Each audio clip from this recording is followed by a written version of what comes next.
Good evening. Welcome back to Silent Souls. Tonight we share 10 true, creepy Home Alone horror stories. These chilling tales come from people who face strange and scary things while alone at home. From quiet suburbs to remote houses, each story is real, based on first-hand accounts. These aren't myths or made-up tales, but true experiences that left people shaken. If you're new here, subscribe to Silent Souls for daily true horror stories that dive into the scariest moments. Hit the notification bell to stay updated.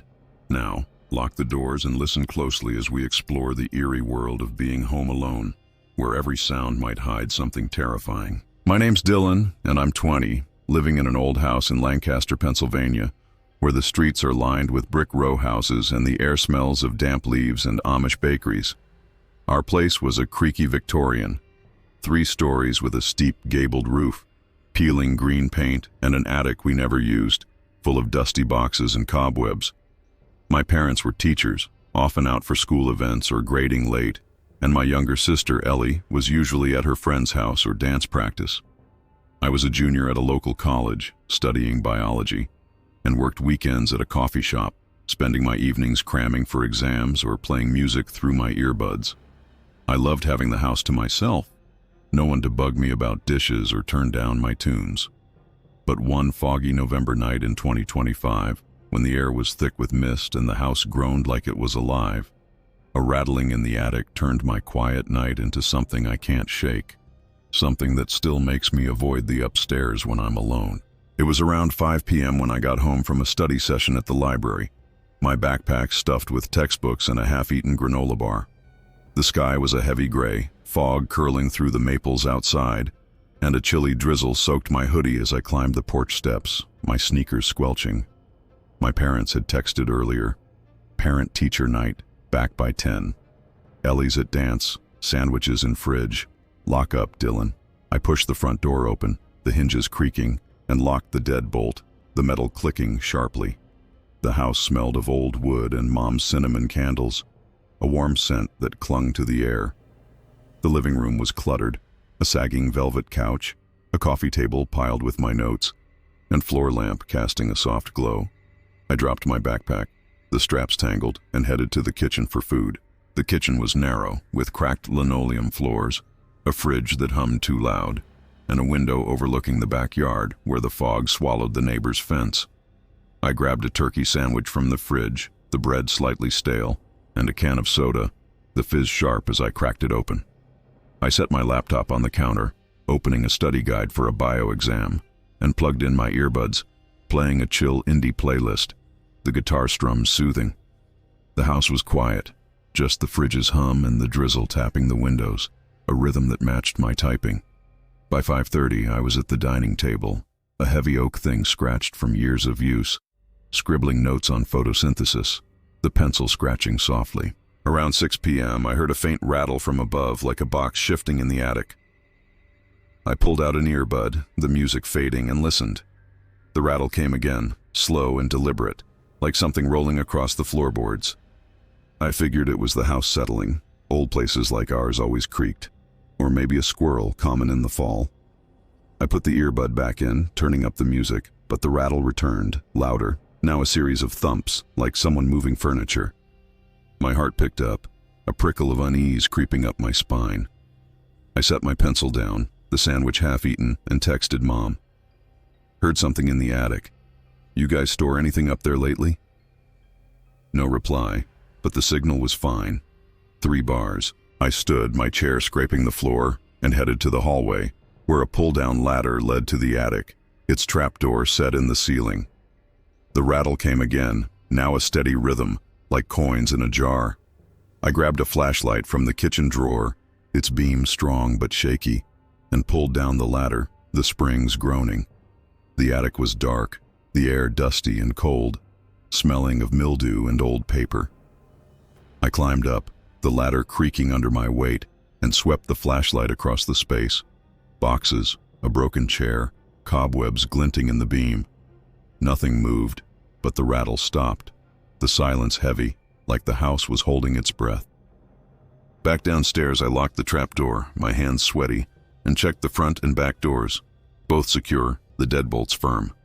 The rattle started again, now louder, like something heavy dragging across the attic floor. I texted Ellie, "You at dance? Something's weird in the attic." Her reply was quick, "Yeah, at the studio. You okay?" I didn't answer, my pulse racing as I grabbed a baseball bat from my room, its grip worn from high school games. The rattle turned to banging, sharp and deliberate, like someone pounding a fist. I shouted, "Who's up there?" My voice echoing, unanswered. But the banging stopped, replaced by a low hum, like a voice trying to form words. By 6:30 I was in the living room, the bat on the couch, my flashlight clutched tight. The banging resumed, now coming from below, like it had moved to the second floor. I checked my phone. No signal now. The bar's gone, which was odd for our area. The hum grew louder, saying my name. Dylan. It was distorted, like a radio tuned wrong, coming from the hallway. I ran upstairs, checking my parents' room, Ellie's, mine, all empty. The air colder, smelling of damp earth. The attic trapdoor rattled, though I'd locked it, the springs groaning like something was pulling from above. I barricaded myself in my room, pushing my desk against the door, the wood scraping the carpet. The banging grew louder, now in the walls, circling the house, and the hum became a whisper. "Dylan, look up." My phone buzzed, a text from an unknown number. "Check the attic." My heart pounded, my hands trembling. I hid under the bed, the carpet rough, the bat beside me. The trapdoor slammed shut upstairs, the sound shaking the house, and footsteps followed, heavy and slow, descending the stairs. The whispers multiplied, saying, "I'm here, Dylan." Coming from the walls, the ceiling, my door. The desk rattled, the door shaking, as if something was pushing through. Headlights flashed through the window, my parents' car pulling in early. The whispers stopped, the banging ceased, the air lightening. I crawled out, pushing the desk aside, and ran downstairs, fumbling with the front door's lock. Mom hugged me, her coat damp, and Dad searched the house. Nothing. No signs in the attic, the trapdoor locked, no footprints in the dust. The police found no evidence, said it was likely squirrels or the house's age, maybe stress from college. My parents thought I was spooked by studying alone, made me tea, and promised to seal the attic. But I found a single scratch on the trapdoor, deep and jagged, like a nail mark, not there before. We stayed at a hotel that night, and I avoid the attic now. Some nights, when the house is quiet, I hear that rattle, faint but there, like something's still up there, waiting for me to climb the ladder again.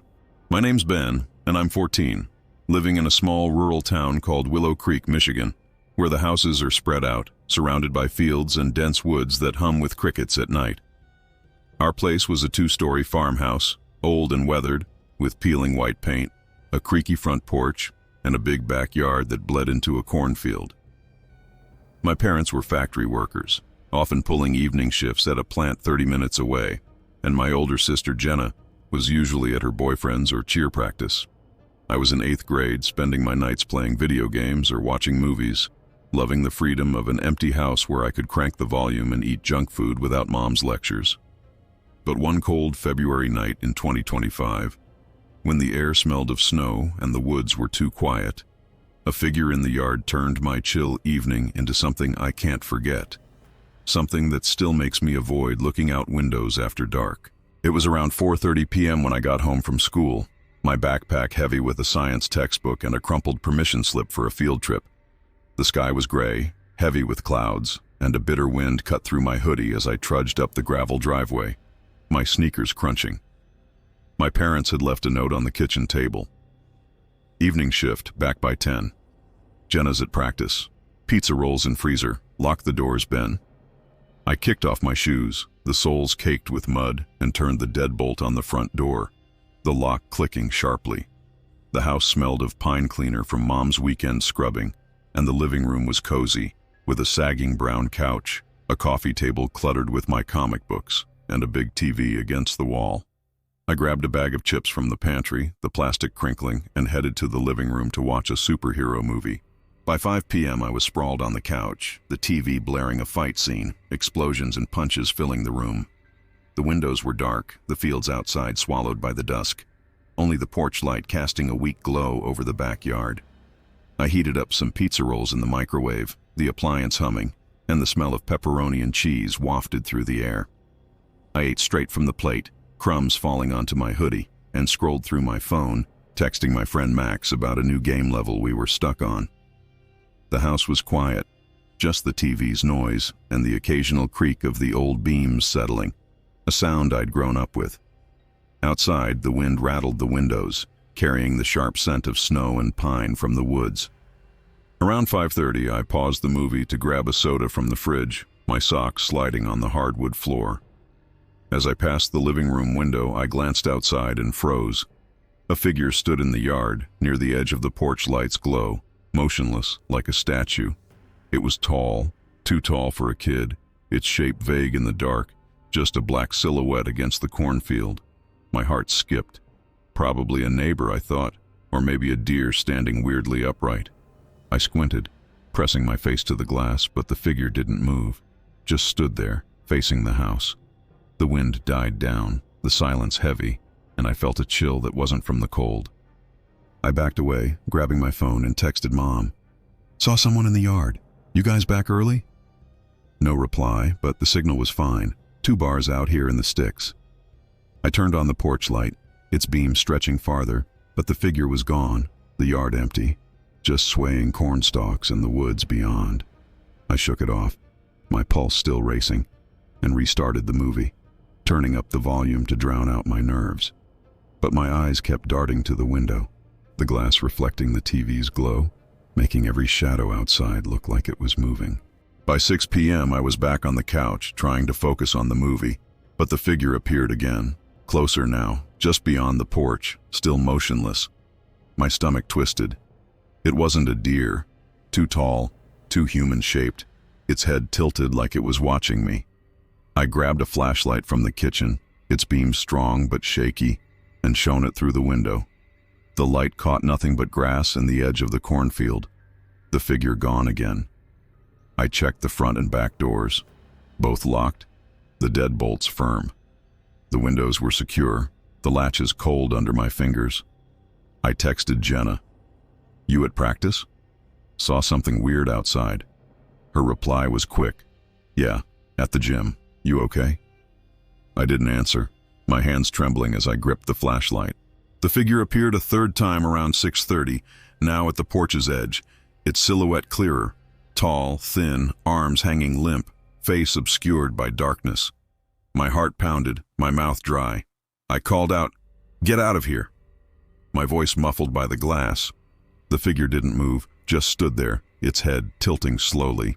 I ran to the kitchen, grabbing a steak knife from the drawer, its handle cold and heavy. The wind picked up again, rattling the windows, and I heard footsteps, slow, deliberate, crunching on the porch boards.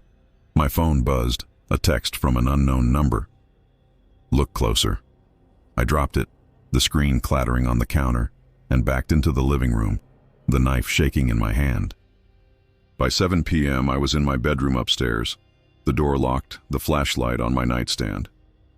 The footsteps continued, circling the house, now on the gravel, now on the porch, heavy and slow. I pushed my dresser against the door, the wood scraping the floor, and hid under the bed, the carpet dusty against my cheek.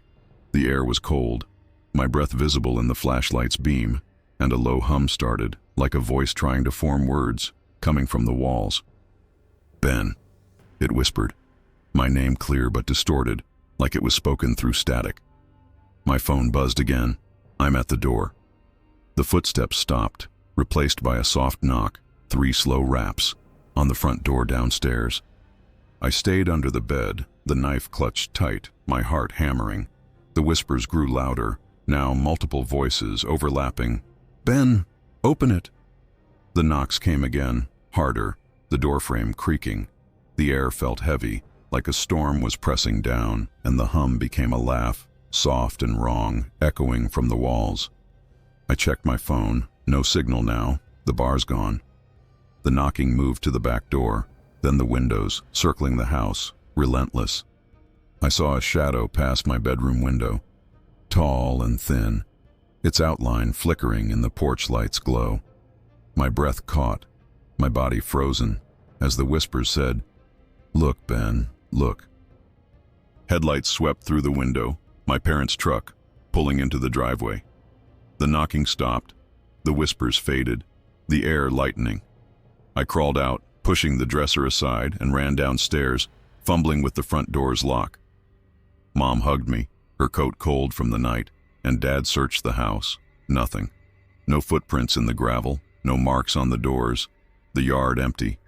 The police came, found no signs of anyone, said it was probably a prank or my imagination, maybe a hunter from the woods. My parents thought I was spooked by the movie, sat me down with hot chocolate, and promised to stay home tomorrow. But I found a single smudge on the living room window, like a handprint, too large for mine, not there before. We stayed at my grandma's that night, and I avoid the windows now. Some nights when the house is quiet, I see that shadow in the corner of my eye, standing just beyond the light, waiting for me to look again. My name's Ethan, and I'm 19, living in a rundown apartment in Oakland, California, where the streets hum with traffic and the air smells of asphalt and taco trucks. Our place was a second-floor unit in a boxy beige building, with peeling paint and a balcony that overlooked a noisy alley. My roommates, Jake, a music major, and Lila, a barista, were both gone for the weekend.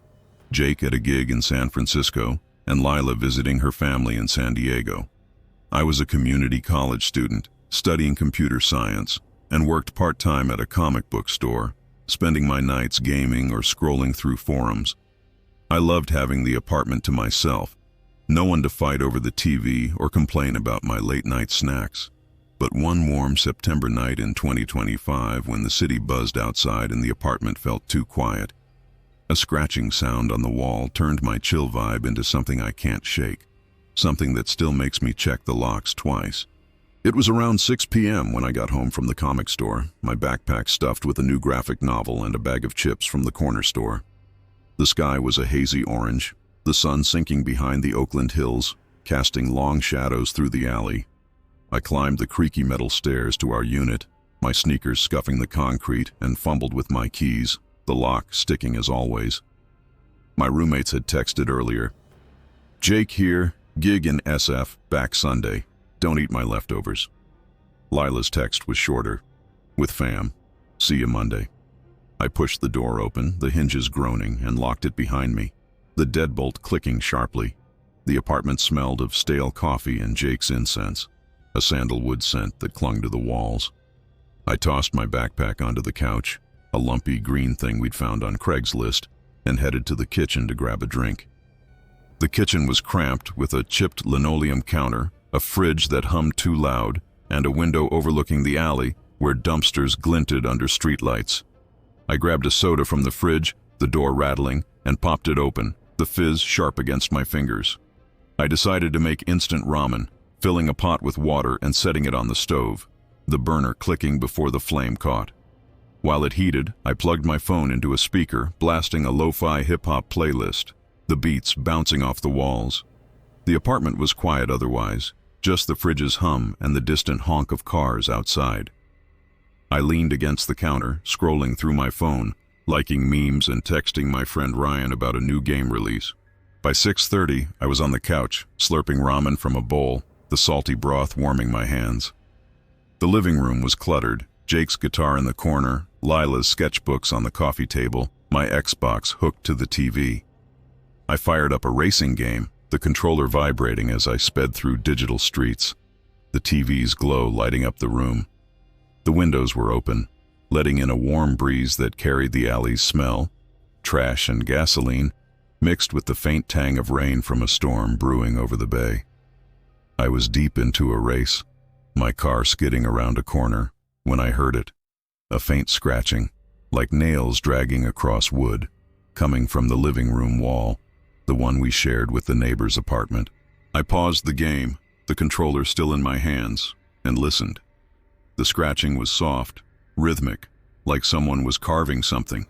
I figured it was the neighbor, maybe hanging a picture or something. Our walls were thin, and I'd heard their TV before.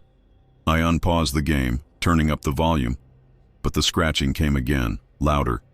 Now a slow, deliberate drag, like a claw on drywall. My heart picked up, a prickle of unease creeping up my neck. I set the controller down, my ramen cooling on the table, and crept to the wall, pressing my ear against it. The surface was cool, slightly rough, and the scratching stopped, replaced by a faint tap, like a knuckle knocking lightly. I knocked back 3 quick raps, thinking it was a neighbor messing around. "Hey, keep it down," I called, my voice muffled by the game's soundtrack.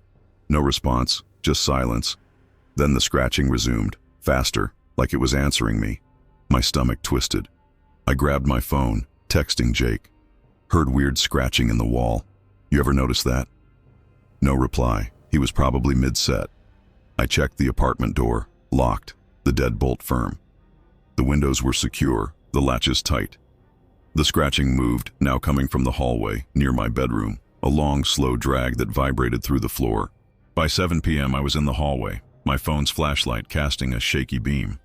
The apartment was darker now, the orange sky gone, replaced by the alley's sodium glow. I checked Jake's room, empty, his bed unmade, guitar picks scattered on the floor. Lila's room was neat, her art supplies stacked, the air smelling of her lavender candles. My room was a mess. Clothes on the floor, my desk piled with textbooks, my closet door closed as always. The scratching came again, now from my room's wall, the one facing the alley, not shared with anyone. My heart pounded. I pressed my ear to the wall, the paint cold, and heard it, a slow, deliberate scrape, like something carving a pattern, followed by a faint hum, like a voice trying to speak. I backed away, grabbing a baseball bat from under my bed, its grip worn from high school games. "Who's there?" I shouted, my voice cracking. The scratching stopped, but the hum grew louder, now saying my name. "Ethan." It was low, distorted, like a radio tuned wrong. I ran to the living room, checking the door again, still locked. My phone buzzed, a text from an unknown number. "Listen." My hands shook, the bat heavy in my grip. I didn't open the text, just turned off the phone, the screen going black. The scratching started again, now on my side of the wall, inside the apartment, circling the living room, the sound sharp, like nails digging into wood. By 7:30 I was barricaded in my room, the desk pushed against the door, the bat on my lap. The scratching was everywhere, walls, ceiling, floor, like something was moving through the apartment, testing the surfaces. I tried calling Lila, no answer, her phone off.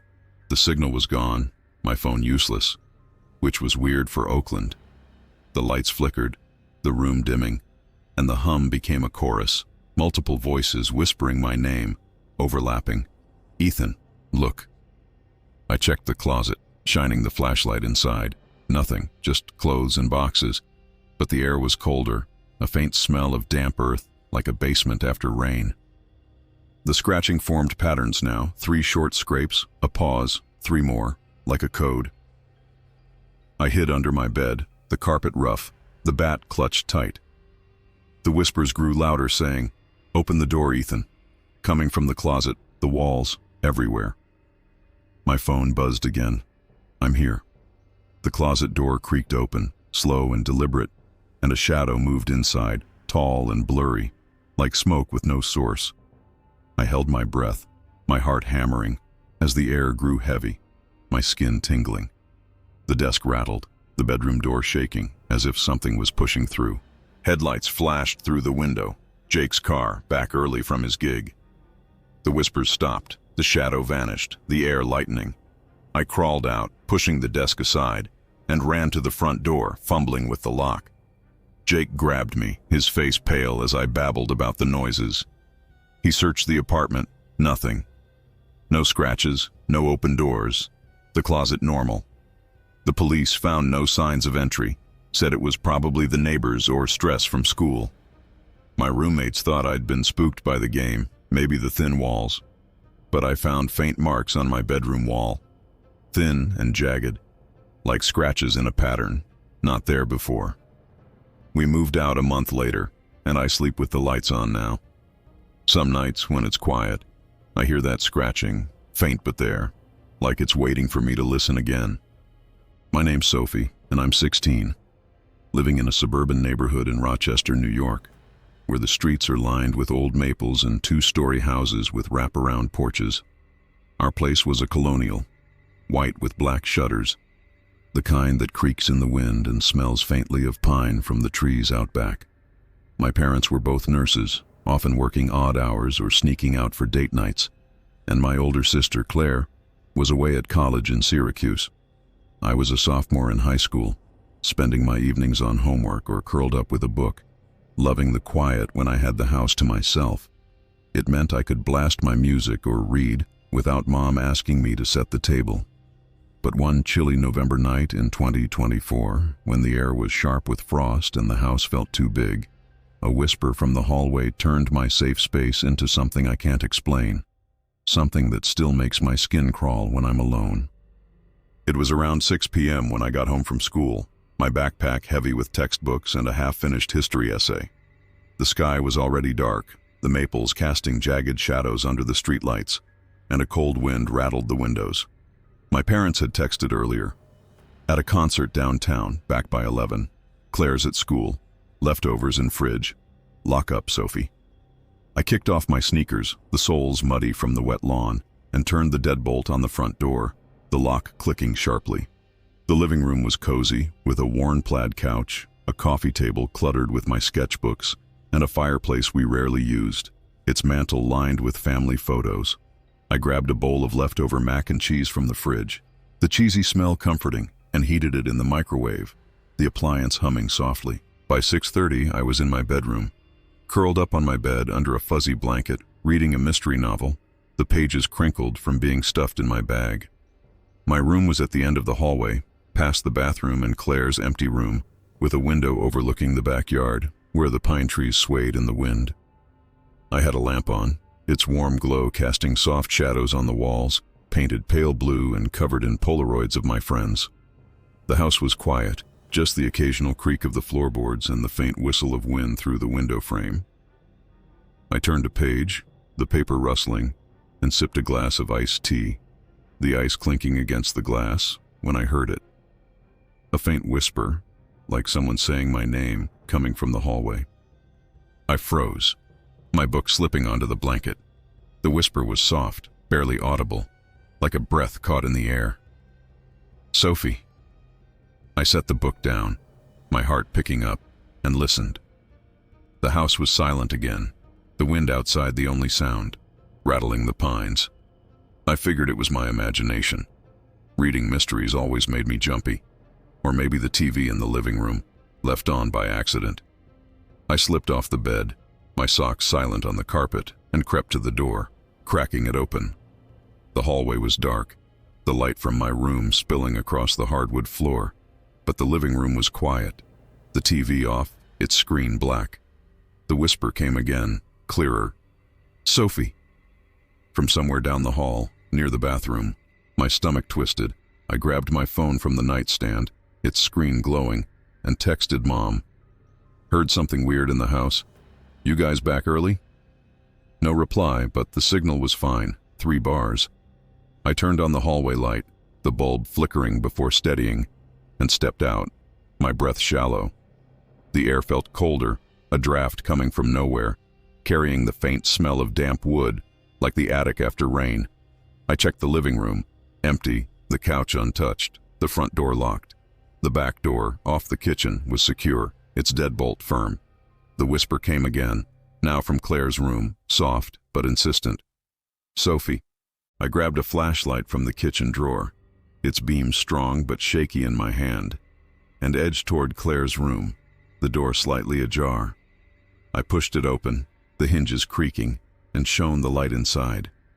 Her bed was made, her desk piled with old textbooks, the air smelling of her lavender lotion. Nothing moved, but the whisper came again, now behind me, in the hallway. Sophie. My heart pounded, my hands sweaty on the flashlight. I spun, the beam sweeping the empty hall, catching only the glint of a mirror on the wall. I called out, "Who's there?" My voice was thin, trembling, answered only by the wind outside. By 7 p.m. I was back in my room, the door locked, my book forgotten. I tried calling Dad. No answer, straight to voicemail. The signal was gone now, my phone showing no bars, which was rare in our neighborhood. The whispers continued, now multiple voices overlapping, coming from the hallway, the walls, the ceiling. "Sophie, come out." I pushed my desk against the door, the wood scraping the carpet, and clutched the flashlight, my knees pulled to my chest. The lamp flickered, the room dimming, and the whispers grew louder, now a hum, like a radio tuned between stations, saying my name in a chorus that wasn't human. I checked my phone again. A text from an unknown number. "Look in the hall." My blood ran cold. I didn't open it, just stared at the screen, the words glowing in the dark. The doorknob rattled, slow at first, then harder, the desk creaking under the pressure. I screamed, "Stop it!" But the rattling continued, the whispers laughing, soft and wrong, like voices underwater.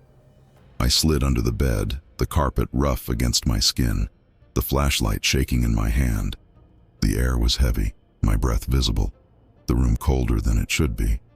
The whispers said, "Sophie, we're here." And the door rattled harder, the desk sliding an inch. Headlights flashed through the window, my parents' car, pulling into the driveway. The whispers stopped, the rattling ceased, the air lightening.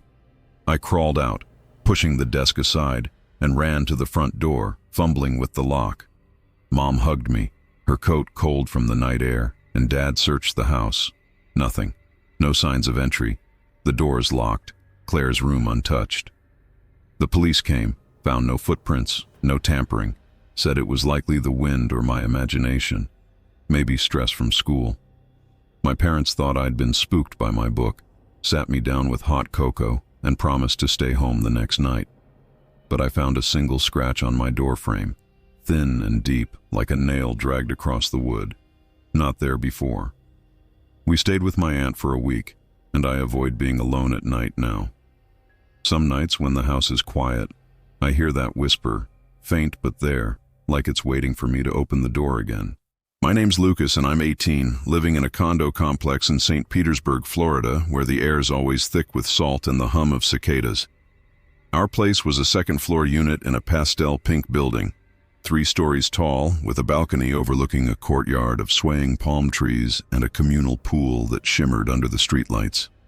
The condo was small but cozy, leather couch in the living room, chipped formica counters in the kitchen, and a narrow hallway leading to my room, my sister Mia's, and my parents. My parents were real estate agents, always off showing houses or attending weekend conferences, and Mia, 14, usually tagged along or crashed at her friend Sarah's place. I was a senior in high school, working part-time at a surf shop, spending my nights skateboarding in the courtyard or blasting music through my headphones. Being home alone was my jam.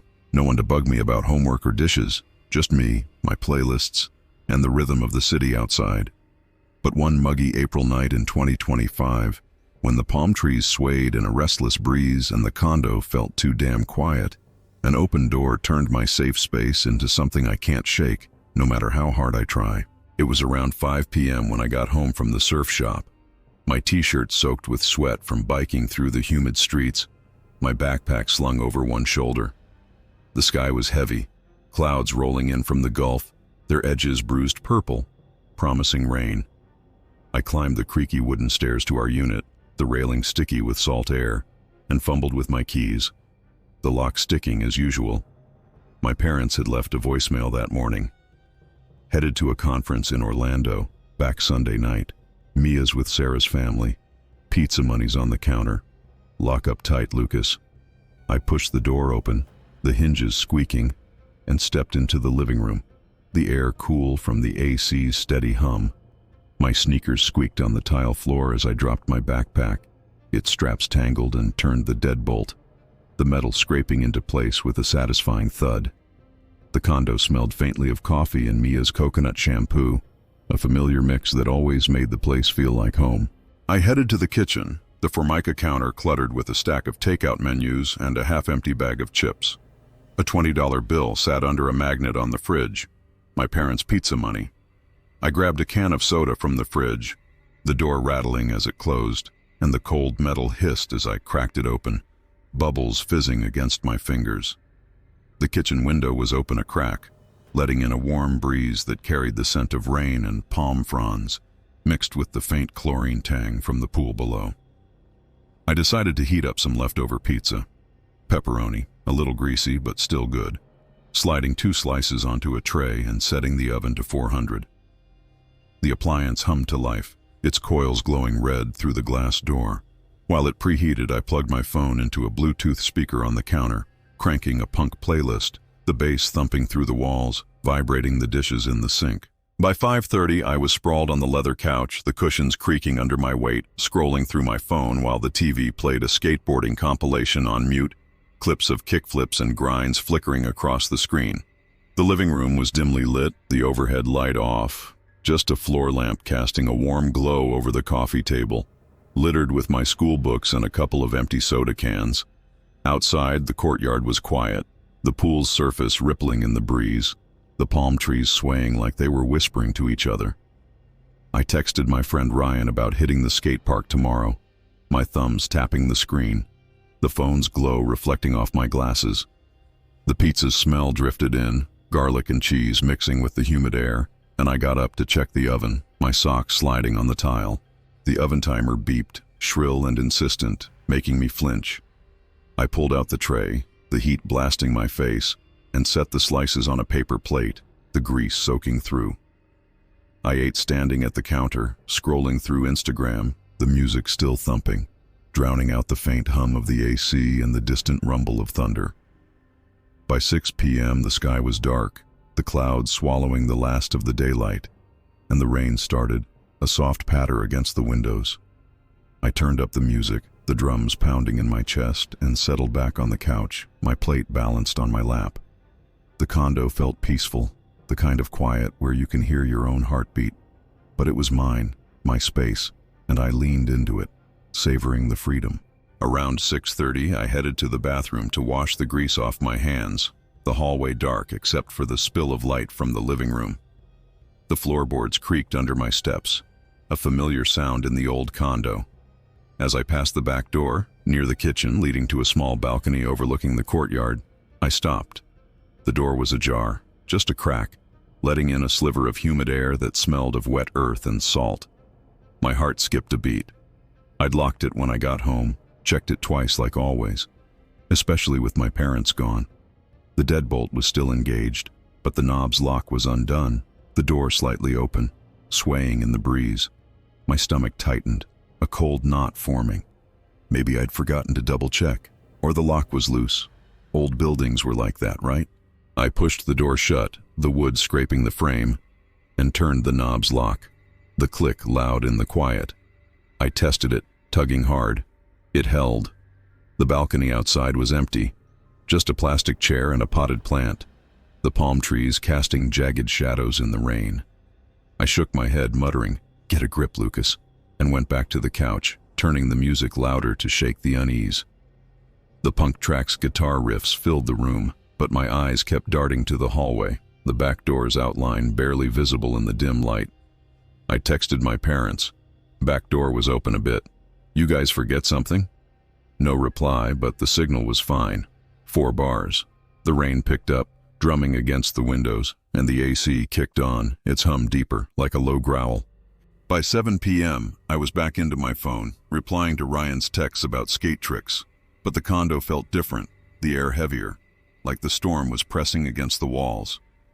I got up to grab another soda, my footsteps echoing in the kitchen, when I heard it. A faint rustling, like fabric brushing against something coming from the hallway. I froze, my hand on the fridge handle, the cold metal grounding me. The music was still playing, but the rustling was distinct, soft but deliberate, like someone moving slowly. I turned off the speaker, the silence rushing in, thick and oppressive. The rustling stopped, but my heart was pounding, my mouth dry. "Hello?" I called, my voice shaky, echoing in the empty condo. No answer, just the rain's steady patter and the AC's hum. I grabbed a kitchen knife from the block, its handle smooth and cold, and crept to the hallway, my phone's flashlight casting a shaky beam. The back door was open again, wider now, the balcony's shadows spilling across the kitchen floor. My pulse raced. I'd locked it. I knew I had. I slammed it shut, relocking it, and checked every window. Kitchen, living room, bathroom, all secure, the latches firm. The rustling came again, now from Mia's room, like someone brushing against her curtains. I edged down the hallway, the knife trembling in my hand, and pushed her door open. The room was empty, her bed neatly made, stuffed animals lined up on the pillow. The air smelled of her strawberry lip gloss, but it was colder than the rest of the house, a draft I couldn't place. I checked my room next, the flashlight sweeping across my skateboards, my desk cluttered with school papers, my bed unmade. The closet door was ajar, though I always kept it closed, ever since I was a kid, scared of monsters hiding inside. My throat tightened. I opened it, the hinges squeaking, and shone the light inside. Just clothes, a pile of sneakers, a box of old comics. But the air was wrong, heavy, and I heard it. A faint breath, slow and steady, coming from the back of the closet, behind the hanging shirts. My heart hammered. I slammed the door, the knife slipping in my sweaty grip, and backed into the hallway, my breath ragged. By 7:30 I was back in the living room, the knife on the coffee table, my phone clutched tight. I tried calling Jake, no answer. His shift probably too busy. The rustling started again, now in the walls, a soft scraping, like something moving between rooms. I turned on every light, the bulbs buzzing faintly, but the shadows seemed darker, pooling in the corners. I texted Mia, "You at Sarah's? Something's weird here." Her reply was instant. "Yeah, at her place. You okay?" I didn't answer, my fingers shaking as I checked the back door again. Still locked, but the knob felt loose, like it had been tampered with. The scraping grew louder, now in the ceiling, circling above me, like something crawling through the vents. I grabbed the knife again, my hands sweaty, and stood in the middle of the living room, the TV's muted skate videos casting flickering shadows. The air felt electric, my skin tingling, like a storm was brewing inside the condo. My phone buzzed, a text from an unknown number. "Check the door." My blood ran cold. I didn't open it, just stared at the screen, the words glowing in the dark. The scraping stopped, replaced by a low hum, like a voice trying to form words, coming from the hallway. "Lucas." My name, whispered, not human, too low, like it was coming from the walls themselves. I ran to my room, slamming the door and pushing my desk against it, the wood scraping the carpet. The knife was in my hand, my phone on the bed, its screen still showing the unknown text. The hum grew louder, now a chorus, multiple voices whispering my name, circling the room, coming from the closet, the walls, the ceiling. I checked the window, locked, the blinds drawn tight. The whispers said, "Look, Lucas, look." And the closet door creaked open, slow and deliberate, the hinges groaning. I grabbed my skateboard, ready to swing, and shone my phone's flashlight. A shadow moved inside, tall and thin, its edges blurry, like smoke curling in the air. It didn't have a face, just a void where one should be, but I felt its gaze, heavy and cold. My phone buzzed again, another text. "I'm inside." My heart stopped. The shadow shifted, stepping forward, its form stretching toward the doorframe. I screamed, "Get out!" and threw the skateboard, missing, the board clattering against the wall. The whispers turned to laughter, soft and wrong, like a radio tuned between stations. I scrambled under the bed, the carpet rough against my skin, the knife clutched tight. The shadow loomed, its presence suffocating, the air thick with the smell of damp earth and something sour, like spoiled milk. The desk rattled, the door shaking, as if something was pushing from the other side. Headlights flashed through the blinds, the crunch of gravel loud in the silence. My parents' car back early. The laughter stopped, the shadow vanished, the air lightening. I crawled out, my hands shaking, and pushed the desk aside, running to the front door. I fumbled with the lock, my fingers clumsy, and fell into Mom's arms, sobbing. Dad searched the condo, his flashlight sweeping every corner. Nothing. No open doors, no signs of entry, the closet normal, my skateboard on the floor. The police came, checked the locks, the balcony, the courtyard. Nothing. No footprints in the muddy gravel, no tampering with the doors. My phone showed no unknown texts, Just Mia's reply, the signal back to normal. My parents thought I was stressed, maybe spooked by the storm or being alone too long. They sat me down, made me tea, said the condo's old quirks could sound like anything in the dark. The police agreed, suggesting a neighbor's prank or my imagination running wild. But I found a single scratch inside the closet, deep and jagged, like a claw mark. Not there when I'd checked earlier. It was too precise for a nail, too deep for an accident. We stayed at a hotel that night, the hum of the city outside a comfort after the condo's silence. We moved to a new unit across town that summer, a ground floor place with no balcony. I don't sleep with doors open anymore, not even a crack. Some nights when the apartment's too quiet, I hear that rustling again, faint but there, like something's moving just out of sight, waiting for me to check the door one more time. My name's Riley, and I'm 15, living in a small rural town called Pine Hollow, tucked away in the flat, dusty plains of West Texas. Our house was a single-story ranch, all faded yellow siding and a gravel driveway that crunched underfoot, surrounded by fields of dry grass and mesquite trees that scratched the sky. My parents were farmers, always busy with the land or visiting neighbors for potlucks, and my older brother Ethan was off at college in Austin. I was a freshman in high school, spending my evenings on homework or texting my friends, happy to have the house to myself when I could blast music or watch movies without mom's nagging. But one crisp October night in 2024, when the air smelled of dust and the stars were hidden by clouds, being alone turned into something that still makes my stomach twist when I think about it. It was around 5:30 p.m. when I got home from school, my backpack heavy with books and a crumpled algebra worksheet. The sun was sinking fast, painting the fields a dull orange, and a chilly wind whipped through the mesquites, rattling their branches. My parents had left a note on the kitchen counter. At the Miller's for dinner, back by 9. Leftovers in fridge. Locked the doors. Ethan wouldn't be home until Thanksgiving. I dropped my backpack by the door, the wood creaking under my sneakers, and turned the deadbolt, its click sharp in the quiet house. The living room smelled faintly of Mom's lavender candles, and the old couch sagged under a pile of my hoodies. I grabbed a plate of cold fried chicken from the fridge, the grease slick on my fingers, and headed to my bedroom to tackle homework. My room was at the back of the house with a big window facing the fields, its blinds always half open because I liked the view of the stars on clear nights. I sat at my desk, a wobbly thing covered in stickers, and spread out my algebra book.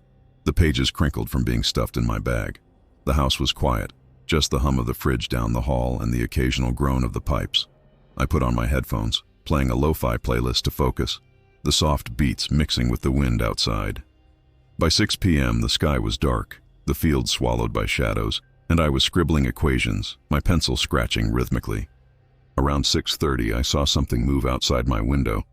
A shadow, quick and tall, passing from left to right. I froze, my pencil hovering. It was probably a deer. They wandered close to the house sometimes, especially in fall. I leaned toward the window, peering through the blinds, but the field was empty, just swaying grass under the porch light's faint glow. The wind picked up, whistling through the cracks, carrying a dry, dusty smell. I shook it off, turning back to my homework, but my heart was beating a little faster, my eyes darting to the window every few seconds. By 7 p.m. I was halfway through my worksheet when the shadow passed again, slower, lingering at the edge of the light. It was taller than a deer, too upright, like a person standing just beyond the porch. My stomach twisted. I pulled off my headphones, the lo-fi cutting off, and listened. The house was silent, but the wind had died down, making the quiet feel heavier, like it was pressing against my ears. I crept to the window, my socks silent on the carpet, and peeked through the blinds. Nothing, just the field, the mesquites, the dark.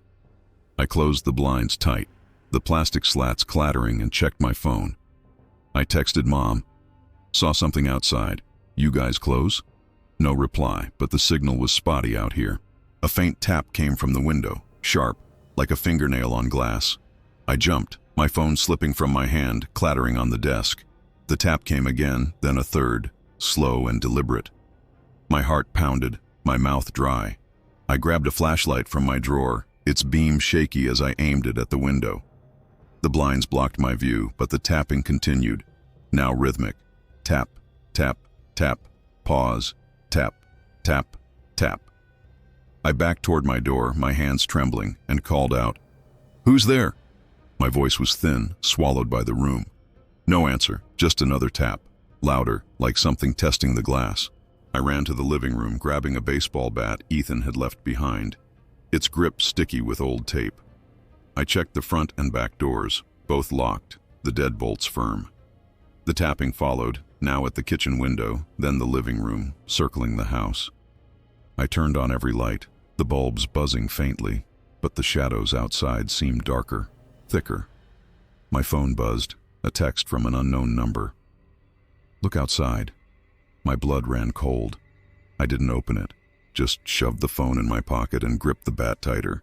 By 7:30, the tapping was constant, moving from window to window, always 3 taps, like a code. I hid in my room, locking the door, and pushed my desk against it, the wood scraping the floor.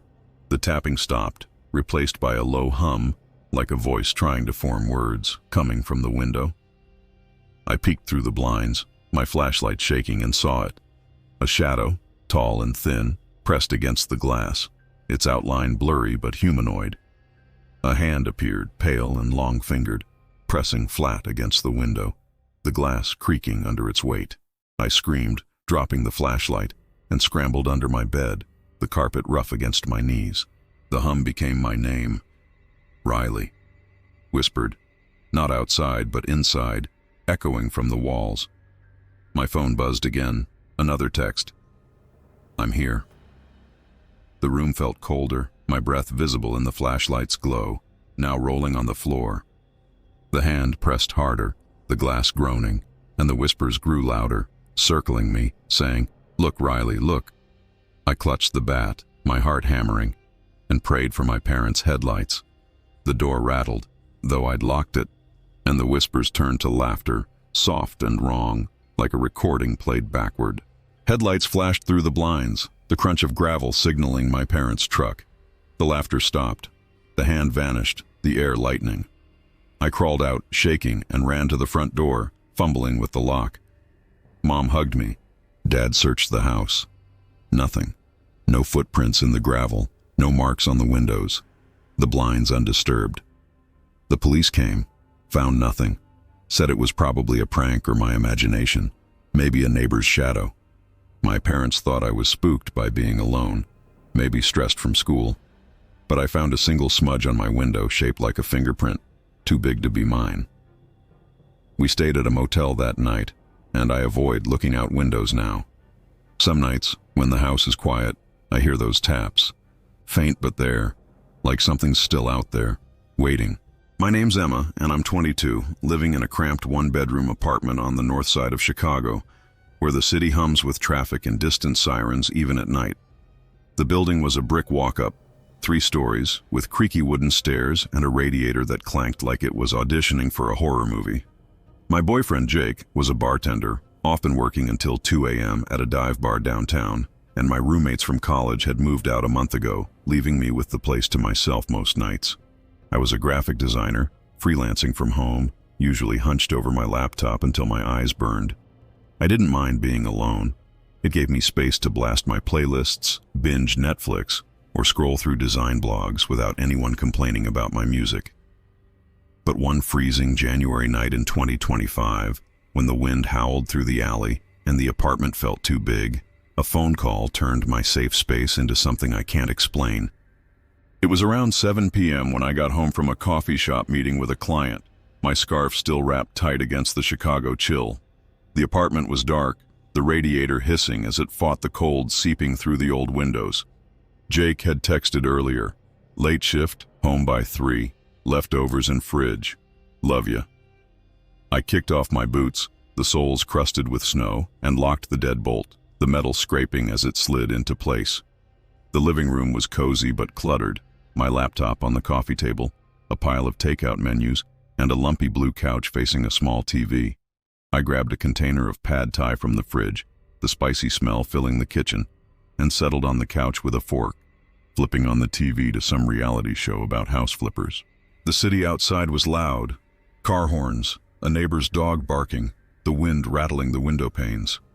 I turned up the TV, the chatter of the show drowning out the noise, and scrolled through my phone, checking emails. By 8 p.m., I was halfway through my food, the room glowing with the TV's light, when the landline rang. A clunky old phone on the kitchen counter, a leftover from the previous tenant. We never used it. Jake and I relied on our cells, and nobody had the number except maybe the landlord. I ignored it, figuring it was a telemarketer, but the ringing was shrill, cutting through the TV noise. It stopped after 6 rings, the silence heavy, then started again.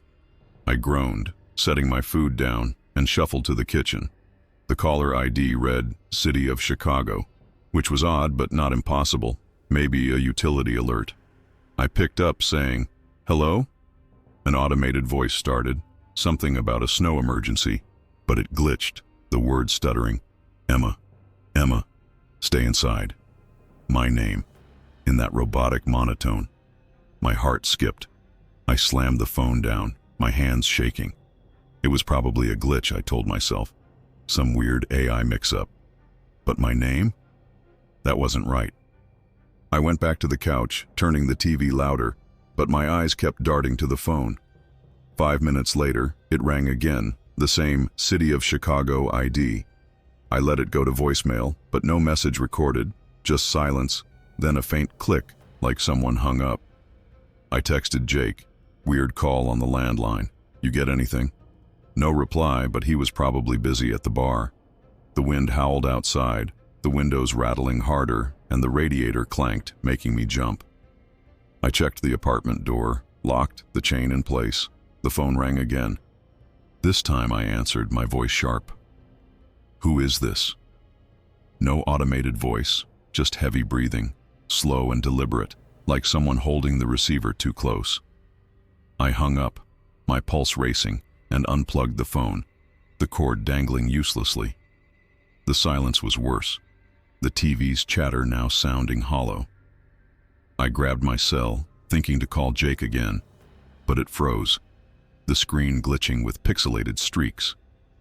I restarted it, my fingers clumsy, and saw a missed call from an unknown number, no voicemail. The apartment felt colder, the radiator's hum fading, replaced by a faint buzz, like static from a bad radio.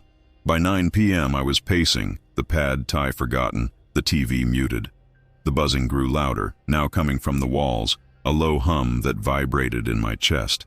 I checked my phone, still no signal, which was rare in the city. I tried the landline again, plugging it back in, but it was dead. Just that same buzzing hum. Then, my cell rang, the screen showing unknown. I answered, heart pounding. Hello? Breathing again, heavier, then a whisper, low and raspy.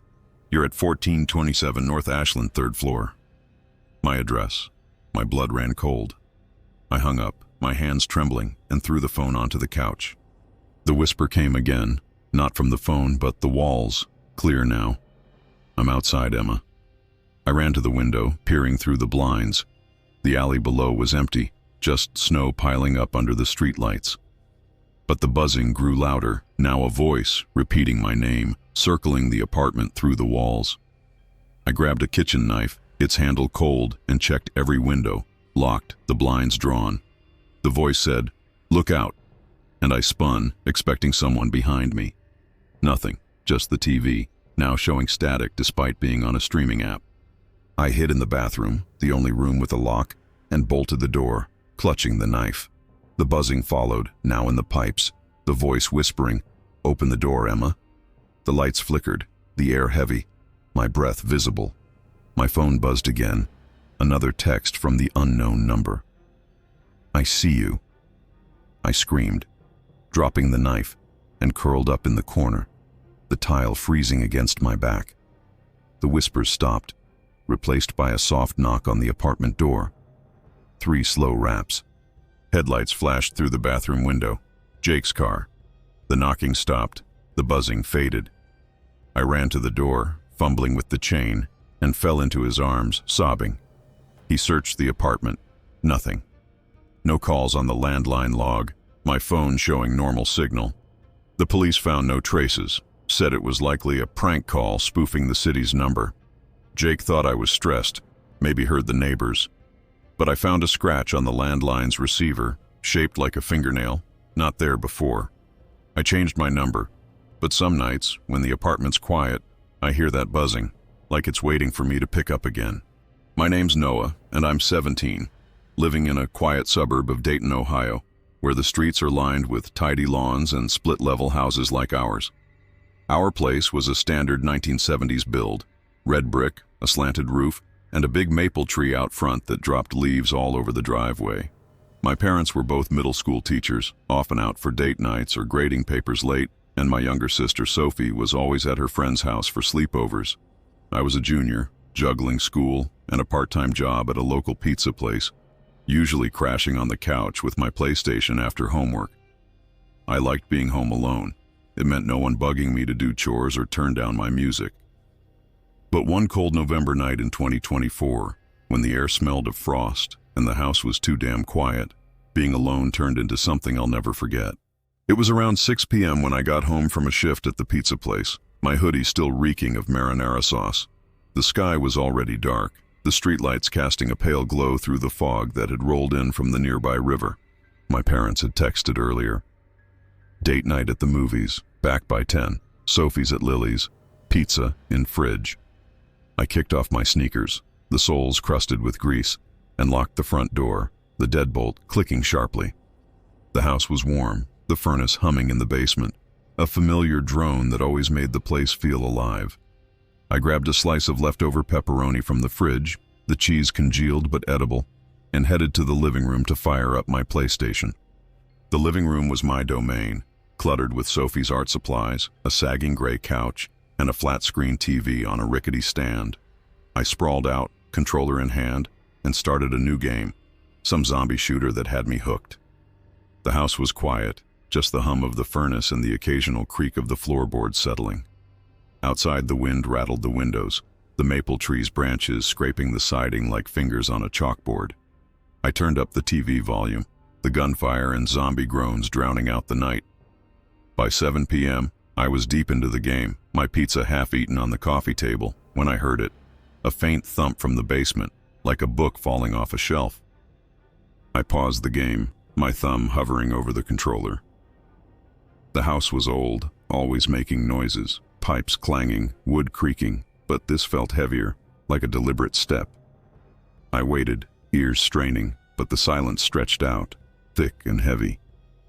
Just the furnace, I muttered, trying to shake the chill creeping up my neck.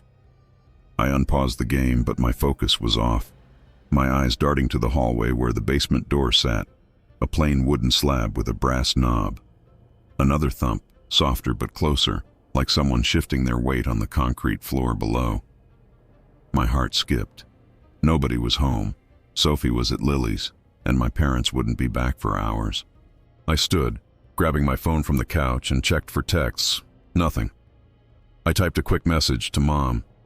Heard a noise in the basement. You guys back? No reply, but the signal was fine. 4 bars. The furnace hummed again, louder, but the thump came right after, out of sync, like a footstep echoing through the vents. I crept to the hallway, my socks silent on the carpet, and stared at the basement door. It was closed, the lock engaged, a deadbolt I'd checked when I got home. I pressed my ear to the wood, the surface cool against my cheek. Another thump, then a slow, deliberate creak, like someone pacing down there, back and forth. My stomach twisted. I grabbed a baseball bat from the hall closet, its grip worn from years of Little League, and held it tight, my palms sweaty. "Hello?" I called, my voice thin, swallowed by the house. No answer, just another creak, now faster, like footsteps climbing the basement stairs. I backed away, my heart pounding, and checked the front and back doors, both locked, the windows secure. The footsteps stopped, but the silence was worse, like the house was holding its breath. I texted Sophie. "You at Lily's? Heard something weird." Her reply came quick. "Yeah, staying over. You okay?" I didn't answer, my fingers trembling as I gripped the bat. By 8 p.m., I was back on the couch, the game off, the TV muted. The footsteps started again, slow and heavy, pacing below. I tried calling Dad, straight to voicemail. The signal was gone now, my phone showing no bars, which was weird for our area. I turned on every light in the house, the living room glowing, but the hallway stayed dark, the basement door a black rectangle at the end. Another thump, then a scrape, like nails on concrete. I froze, the bat shaking in my hands. The sound was closer, right at the foot of the basement stairs. I crept to the door again, the bat raised and shone my phone's flashlight through the keyhole. The basement was pitch black, the beam catching only dust and the edge of a storage shelf. Then a shadow moved, tall, vague, like a person standing just out of sight. My breath caught. The knob rattled, slow at first, then harder, the deadbolt clunking but holding. "Who's there?" I shouted, my voice cracking. No answer, but the rattling stopped, replaced by a low hum, like a voice trying to form words, coming through the door. I backed into the living room, barricading the door with a chair, my heart hammering so hard it hurt. The hum grew louder, now a whisper, saying my name. Noah. It wasn't human.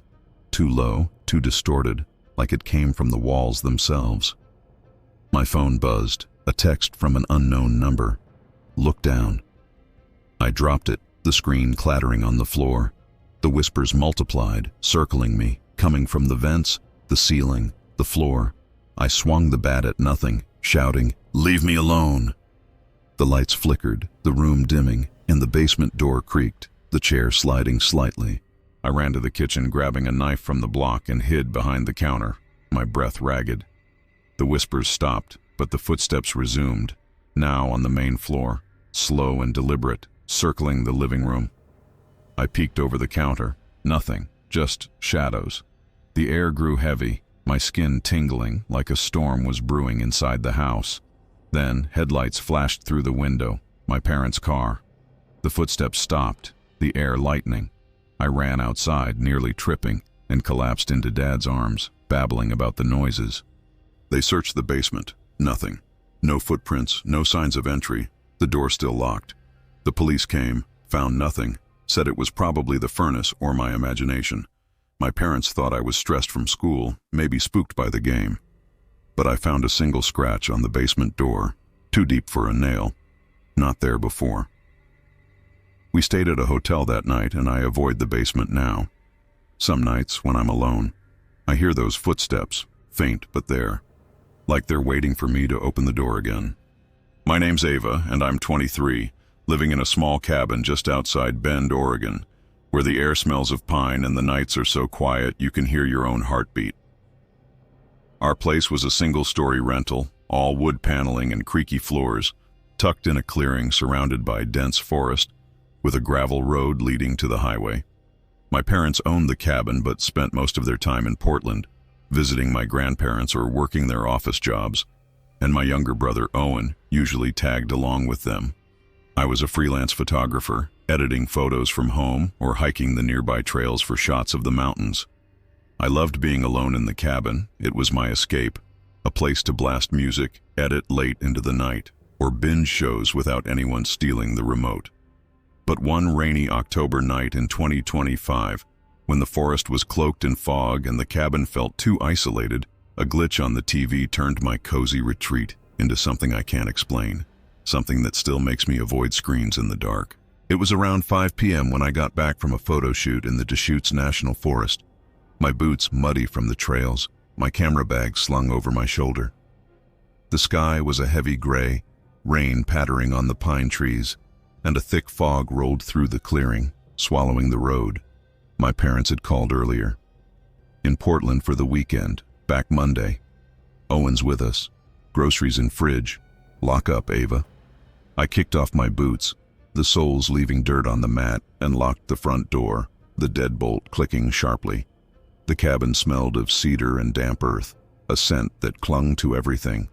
The living room was small but warm, with a plaid couch, a coffee table cluttered with my lenses, and a flat-screen TV mounted above a stone fireplace. I grabbed a yogurt from the fridge, the door rattling, and spooned it up while standing at the counter, the cold tartness waking me up. By 5:30, I was settled on the couch, my laptop open to edit photos, shots of misty pines and a frozen creek, the colors muted in the dim light. The rain drummed on the roof, a steady rhythm, and the wind whistled through the trees, rattling the windows. I decided to take a break, closing my laptop and turning on the TV, flipping to a streaming app for a comedy series I'd been binging. The screen flickered to life, the laugh track filling the room, and I curled up under a blanket, the wool scratchy against my legs. The cabin was quiet otherwise, just the hum of the fridge and the occasional creak of the wood walls settling. I sipped a glass of water, the ice clinking, and let the show's chatter wash over me, the fog outside pressing against the windows like a living thing. Around 6 p.m., the TV glitched, the screen freezing, then cutting to static, a hiss of white noise breaking the comedy's flow. I frowned, grabbing the remote from the coffee table, its buttons sticky from spilled soda. I switched channels, news, a cooking show, back to the app. But the static returned, now showing faint outlines, like a room in shadow. It looked like my living room. Same couch, same coffee table, but darker, the edges blurry, like a bad recording. My heart skipped.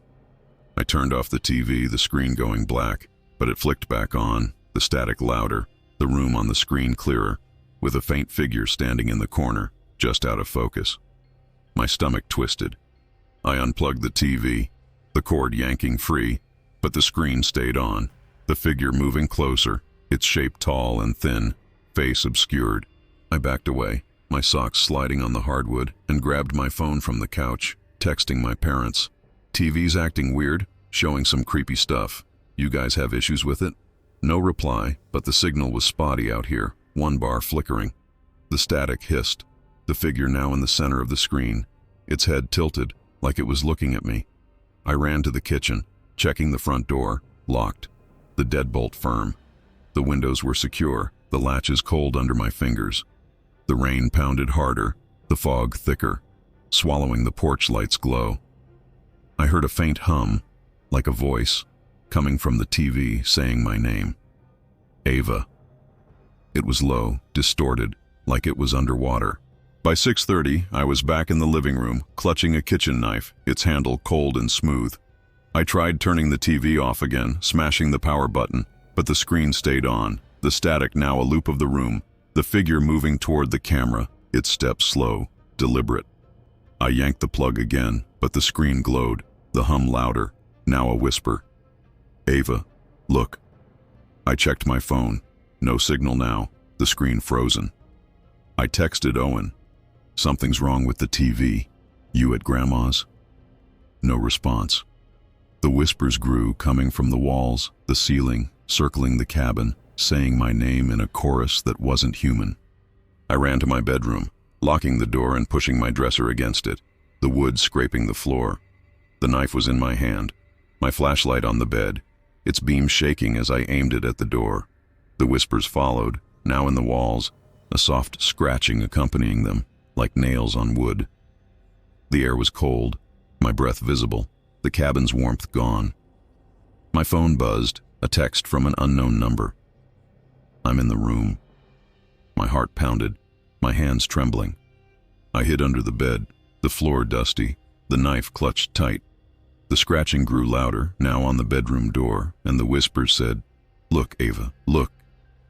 The TV in the living room blared on, though I'd unplugged it, the static echoing through the cabin. Headlights flashed through the window, my parents' car back early. The whispers stopped, the TV went dark, the air lightening. I crawled out, pushing the dresser aside, and ran to the front door, fumbling with the lock. Mom hugged me, her coat wet from the rain, and Dad checked the cabin. Nothing. No power surge, no signs of tampering, the TV unplugged but normal. The police found no footprints in the mud, no evidence of anyone, said it was likely a glitch or stress from being alone. My parents thought I was spooked by the storm, sat me down with tea, and promised to check the wiring. But I found a faint smudge on the TV screen, like a fingerprint. Not mine, not there before. We sold the TV a week later, and I avoid screens at night now.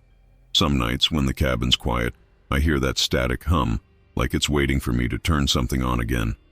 My name's Chloe, and I'm 16, living in a suburban neighborhood in Fort Collins, Colorado, where the streets are lined with tidy lawns and ranch-style houses backed by the faint outline of the Rockies.